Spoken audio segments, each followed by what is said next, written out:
তো hello guys, চলে এসেছি আবার খেলার খবর চ্যানেলে বিগ আপডেট নিয়ে। তো চলো বন্ধুরা, খুব গুরুত্বপূর্ণ আপডেট নিয়ে চলে এসেছি। ফুল ভিডিওটা দেখতে থাকো, স্কিপ করবে না। স্কিপ করলে ভিডিওর মধ্যে অনেক কিছু মিস করবে। এবং এই খেলার খবর চ্যানেলে যা নতুন আছে অবশ্যই এই খেলার খবর চ্যানেলটা সাবস্ক্রাইব করে পাশে থাকা বেল আইকন ঘন্টাটাকে ঢং করে বাজিয়ে দাও। বেশি লাইক এবং কমেন্ট করে দাও, যাতে মোটিভেট হয়ে তোমাদের এই খেলার খবর চ্যানেলে আমি ফার্স্ট আপডেট দিতে পারি। তো চলো বন্ধুরা, ফার্স্ট যে আপডেটটা নিয়ে কথা বলবো, খুব গুরুত্বপূর্ণ একটা আপডেট তোমাদেরকে কথা বলবো। তো ফার্স্ট আপডেটটা হচ্ছে মোহনবাগান শিবিরের ট্রান্সফার ব্যান নিয়ে। তো বেসিক্যালি হচ্ছে জেসন কামিংসকে নিয়ে এই আপডেটটা। তো ব্যাপারটা হচ্ছে হঠাৎই কিন্তু ট্রান্সফার ব্যান খেলো মোহনবাগান ম্যানেজমেন্ট। তো খাওয়ার কারণটা হচ্ছে যখন এমবিএসজি শিবিরে জেসন কামিংসকে পুরোপুরি মোহনবাগান শিবিরে নিয়ে আসা হয় অস্ট্রেলিয়া থেকে, পুরোপুরি একদম সেন্ট্রাল কোর্স মেনিরাস থেকে, তখন কিন্তু জেসন কামিংসকে ট্রান্সফার ফ্রি দিয়েই কিন্তু নিয়ে আসা হয়েছিল। কোনো রকমে কিন্তু ট্রান্সফার ব্যান খাওয়ার কথা ছিল না। তো কিছু একটা ভেতরে প্রবলেম থাকার কারণে কিন্তু ট্রান্সফার ব্যান হয়তো খেয়েছে মোহনবাগান ম্যানেজমেন্ট। তো যেটা খবর সূত্রে জানা যাচ্ছে, এই ট্রান্সফার ব্যানটা কিন্তু উঠবে জুন মাসে।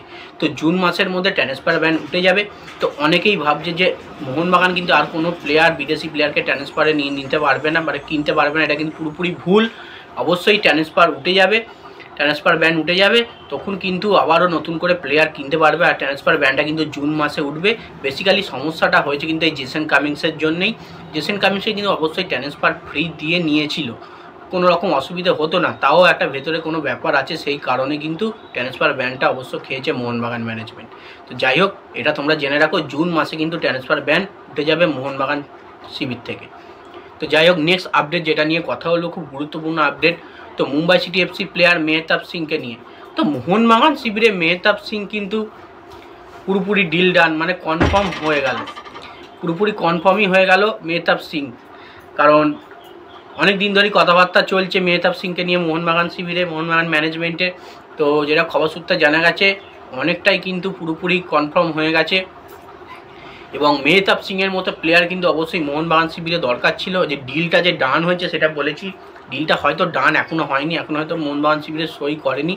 টাইম এলে কিন্তু অবশ্যই সই করে নেবে। কিন্তু যেটা শোনা যাচ্ছে, মেহতাব সিংয়ের সঙ্গে কিন্তু কথাবার্তা একদম পুরোপুরি মোহনবাগান ম্যানেজমেন্টের চূড়ান্ত পর্যায়ে চলছে, একদম শেষের দিকেই আসছে। যে কোনো সময় কিন্তু তোমরা জানতে পারবে পুরোপুরিভাবে কনফার্ম হয়েছে মেহতাব সিং মোহনবাগান শিবিরে। তো মোহনবাগান শিবিরে মেহতাব সিং কনফার্ম হলে অবশ্যই মোহনবাগান ম্যানেজমেন্ট থেকে শুরু করে মোহনবাগানের খুশির খবর, মোহনবাগান সমর্থকদের খুশির খবর হবে।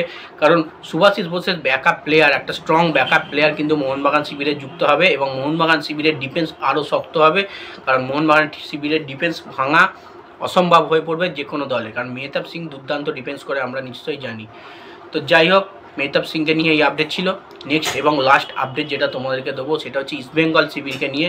তো ইস্টবেঙ্গল শিবির থেকে কিন্তু ইবিএফসি শিবির থেকে কিন্তু অবশ্যই ছাড়তে চলেছে, ইবিএফসি শিবির কিন্তু ছাড়তে চলেছে দিমিত্রিয়াস ডিয়ামান্টাকাস। তো দিমিত্রিয়াস ডিয়ামান্টাকাস কিন্তু ইবিএফসি শিবির ছাড়ছে। এবং যেটা খবর সূত্রে জানাচ্ছে, অস্কার ব্রুজন কিন্তু একগুচ্ছ বিদেশি প্লেয়ার কিন্তু পুরোপুরি ছেঁটে দিতে চাইছে, নতুন করে দল গড়তে চাইছে অস্কার ব্রুজন।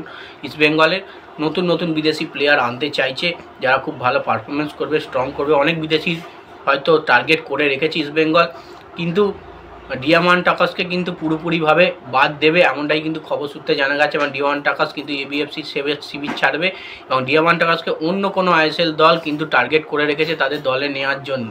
তো যাই হোক, দিমিত্রিয়াস ডিয়ামান্টাকাস খুব ভালোই পারফরমেন্স করে, যতদিন কেরালার হয়ে খেলেছে দুর্দান্ত পারফরমেন্স দেখেছি। ইস্টবেঙ্গলের হয়ে কিন্তু খুব একটা যে ভালো পারফরমেন্স করেছে তা কিন্তু নয়। সেই কারণে কিন্তু অস্কার ব্রুজো পুরোপুরি ছেড়ে দিতে চাইছে ডিয়ামান্টাকাসকে। তো ডিয়ামান্টাকাস কিন্তু ইস্টবেঙ্গল এফসি শিবির ছাড়ছে, এটা পুরোপুরি কনফার্ম। তো যাই হোক, এই আপডেট ছিল। ভিডিওটা ভালো লেগে থাকলে লাইক, কমেন্ট, শেয়ার, সাবস্ক্রাইব করে পাশে থাকো। চলো বন্ধুরা, বাই। নেক্সট ভিডিও আবার দেখা হচ্ছে। টাটা।